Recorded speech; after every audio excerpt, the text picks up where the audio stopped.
bom dia. Primeira Epístola de Paulo a Timóteo, capítulo 2, o verso 7. Primeira Epístola de Paulo a Timóteo, capítulo 2, o verso 7. A versão que a gente está utilizando aqui, ó. Bíblia de Jerusalém. Muito legal. Que vai dizer o seguinte: para o qual fui designado, pregador e apóstolo, digo a verdade e não minto, doutor das nações, ou em outras versões, doutor dos gentios, na fé e na verdade. Repetindo o verso 7 do capítulo 2 da primeira epístola de Paulo a Timóteo. E para o qual fui designado pregador e apóstolo, digo a verdade e não minto, doutor das nações, e na fé e na verdade. Então esse versículo aqui, presente no capítulo 2 da primeira epístola de Paulo a Timóteo, vai estar fazendo algumas afirmações, concernentes à própria pessoa do apóstolo Paulo, ele fazendo referência a ele mesmo, que são muito interessantes para a nossa vida. E a primeira coisa que o apóstolo Paulo ele vai estar falando a respeito dele mesmo é que ele foi constituído ou foi designado pregador e apóstolo, Aí vai ficar uma pergunta, porque todo pensamento ele começa com uma pergunta. Quem chamou Paulo? Quem o designou? Quem o constituiu pregador e apóstolo? Para a gente achar essa resposta, a gente vai ter que ir para a carta de Paulo aos Efésios, capítulo 4, verso 11, que vai dizer o seguinte, vai surgir uma pergunta. Paulo vai dizer assim, eu fui designado pregador e apóstolo. Aí você, fazendo uso da tua mente inteligente, que você é, uma pessoa inteligente, uma pessoa inteligenta, você vai fazer uma pergunta, quem constituiu Paulo como pregador e apóstolo? Para a gente achar essa resposta, a gente vai lá para a carta de Paulo aos Efésios, capítulo 4, verso 11, que diz assim, e ele mesmo deu uns, ou seja, Jesus, e ele mesmo deu uns para apóstolos, e outros para profetas, e outros para evangelistas, e outros para pastores e doutores. A carta de Paulo aos Efésios, capítulo 4, verso 11, vai estar nos mostrando quem foi que designou, quem foi que constituiu Paulo como um apóstolo e pregador. Quem foi? Foi o Senhor Jesus Cristo. Ou seja, Paulo ele vai dizer o seguinte, quem me chamou para exercer essa obra de pregador e apóstolo foi a pessoa do próprio Senhor Jesus Cristo. Aí é bacana, porque a gente estava meditando um pouco, porque às vezes a gente cria assim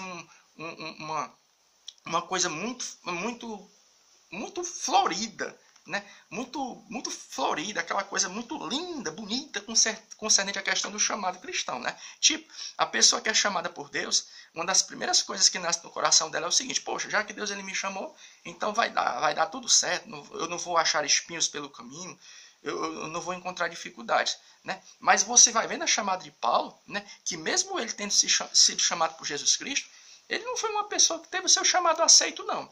Tanto no que é concernente o início do seu chamado, você vai lá para o capítulo 9 do livro de Atos dos Apóstolos, você vai ver que quando Paulo foi chamado, a igreja ficou um pouco assim. Ele aí, que outrora perseguia a igreja, ele não pode ter se convertido, ele não pode ter se convertido, não. Então, de início, Paulo, ele sofreu uma resistência muito grande por parte da própria igreja, que não queria aceitar o seu chamado, de início.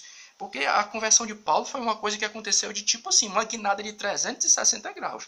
Em um momento ele estava perseguindo a igreja. Em outro momento ele tem um encontro com Cristo no caminho para Damasco, e o homem se converte e começa a falar que Jesus Cristo é o caminho, a verdade e a vida.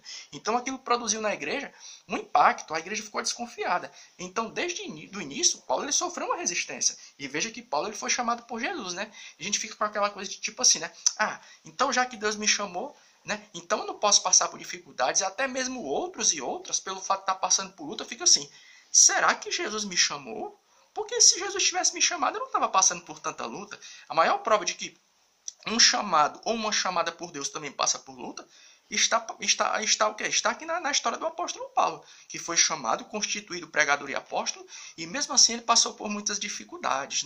Outra coisa que é interessante, quando tu pega a segunda carta de Paulo aos Coríntios, para a gente não ficar achando que foi somente no início. Paulo só passou por luta no início da chamada. Não.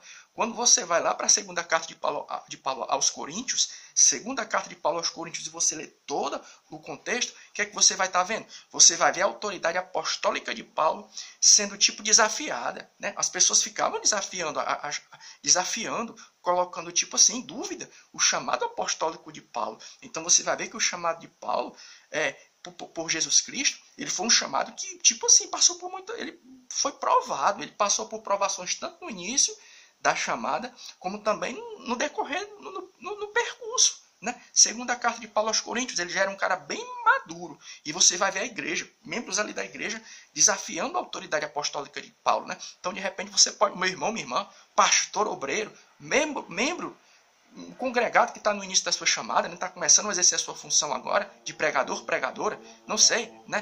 Dentro da casa de Deus, exercendo alguma função, você às vezes está passando por luta e fica assim, será que Deus me chamou? Se Deus tivesse me chamado, eu não estava passando por tanta resistência, né? Veja que o próprio apóstolo Paulo, ele foi chamado, designado, constituído como pregador e apóstolo, e ainda assim, ele passou por lutas, né? Ou seja, só porque você foi chamado por Jesus, isso não quer dizer que você não vai passar por luta não, né? Mas o mais importante qual é? É a gente continuar olhando para Jesus Cristo, independente das pessoas nos aceitarem o nosso chamado ou não. E a segunda coisa que é interessante é o seguinte, ó, ele vai dizer assim, ó, eu fui designado, é muito polêmico isso aqui, ó, mas nós vamos estar fazendo uso da Bíblia. Eu fui designado pregador e apóstolo, né? Apóstolo. Irmãos, ó, irmãs, nós vamos estar fazendo uso da Bíblia. Isso é um negócio, irmão, que vai criar assim uma... Eu não gosto de usar essa expressão, mas é uma divisão de ideias, de opiniões, concernente o quê? A questão do chamado apostólico, né? Algumas pessoas vão ver isso, né? Em alguns ministérios vão aceitar, outros não, dentro de sala de seminário, né? E nós vamos estar usando, para a gente embasar aqui a nossa opinião, não aquilo que a gente acha, o que a gente pensa, nem coisas que são formadas em cima de conceitos e tradições humanas, mas aquilo que está na palavra. A pergunta é, Paulo ele foi chamado, constituído como pregador e apóstolo. O chamado apostólico é para os dias de hoje?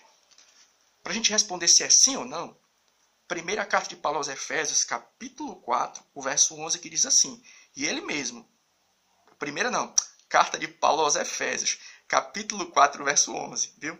E ele mesmo deu uns para apóstolos, e outros para profetas, e outros para evangelistas, e outros para pastores e doutores. Ele mesmo, Jesus, deu uns para apóstolos, ou seja, você vai estar vendo aqui, ó, Paulo falando que existem 5 tipos de chamada ministerial, ó. Ele vai dizer, ó, apóstolos, profetas, evangelistas, pastores e doutores. Ele vai estar colocando nisso o quê? Jesus chamando apóstolos. Então a gente entende o quê? Que se foi Jesus que chamou, então Jesus continua chamando, né? Então eu achei muito interessante a definição de apóstolo que está presente no dicionário, esse dicionário teológico, que foi escrito pelo irmão Claudionor Corrêa de Andrade. E aqui eu vou simplificar apenas a definição que ele dá de apóstolo. Apóstolo é alguém que é enviado. É enviado, uma pessoa que é enviada, uma pessoa que é enviada. Vamos dar um exemplo de apóstolos para os dias de hoje, assim, uma forma mais contemporânea. Gunnar Wingren e Daniel Berger, quando eles vieram aqui e fundaram as chamadas Assembleias de Deus, né? Eles tinham um chamado apostólico, porque eles foram enviados de outro país para dar início a um trabalho cristão aqui no nosso país. Agora a pergunta é, a gente já respondeu a pergunta, o chamado apostólico, biblicamente falando dele, é para os dias de hoje? É sim, estamos baseados na carta de Paulo aos Efésios, capítulo 4, 11. Viu? Agora a grande pergunta é, qual a diferença entre o chamado apostólico dos dias de Paulo para o dia de hoje? Sabe qual é? Vou dizer só uma, existem muitas diferenças. A gente vai falar apenas de uma. Existe alguma diferença entre o chamado apostólico de Paulo e os apóstolos treinando por dia de hoje? Existe, sabe qual é? É porque nos dias de Paulo, de Pedro, de Paulo e de João, eles foram diferentes de mim e de você. Em que sentido? É porque eles receberam uma unção diferenciada. E que unção foi essa? A unção necessária para escrever o Novo Testamento. Aí é interessante que tem uma coisa que o irmão de saudosa memória, Antônio Gilberto, vai dizer que é uma coisa muito bacana, quando ele diz o seguinte, por que a gente vai afirmar que a unção que Paulo recebeu, Paulo, João, para escrever o Novo Testamento é diferente da de hoje? Hoje a gente pode escrever muitas coisas, eu acabei de pegar um livro aqui. Será que o irmão Claudionor Corrêa de Andrade ele foi inspirado pelo Espírito Santo de Deus? Foi, mas a unção que ele tem aqui é diferente da Bíblia, sabe por quê? Porque se a gente for afirmar que outro escrito, para os dias de hoje, tem uma unção igual a de Paulo, de Pedro e de João, quando eles escreveram o Novo Testamento, sabe o que a gente vai estar dizendo? Nós vamos estar dizendo que existem outras autoridades iguais ou superiores ao Novo Testamento. E não tem. A autoridade presente nos escritores do Novo Testamento foram únicas. É isso aqui. Então, podemos dizer que a única diferença que existe, existem outras, única não, né? Mas a diferença principal no que é concernente o chamado apostólico dos dias de Paulo, Pedro e João para o dia de hoje, é porque eles receberam uma unção diferenciada para escrever o Novo Testamento. Mas, biblicamente falando para o dia de hoje, O chamado apostólico existe? Existe, é raro. É raro. Você vê hoje uma pessoa com unção para sair de um canto e para ir para outro e para dar início a um trabalho. É difícil. Mas que ainda tem. Agora a diferença está em quem? Está no fato de que a unção que Paulo, Pedro, João e os outros apóstolos receberam para escrever o Novo Testamento foi uma unção diferenciada, foi única. Nesse termo até hoje ainda não surgiu. Foi só aquela unção mesmo. Hoje existem pessoas recebendo autoridade, inspiração do Espírito Santo para escrever muitas coisas boas. Mas não é igual à autoridade do Novo Testamento, dos escritores do Novo Testamento. Então que Deus em Cristo ele possa continuar abençoando a nossa vida. Amém.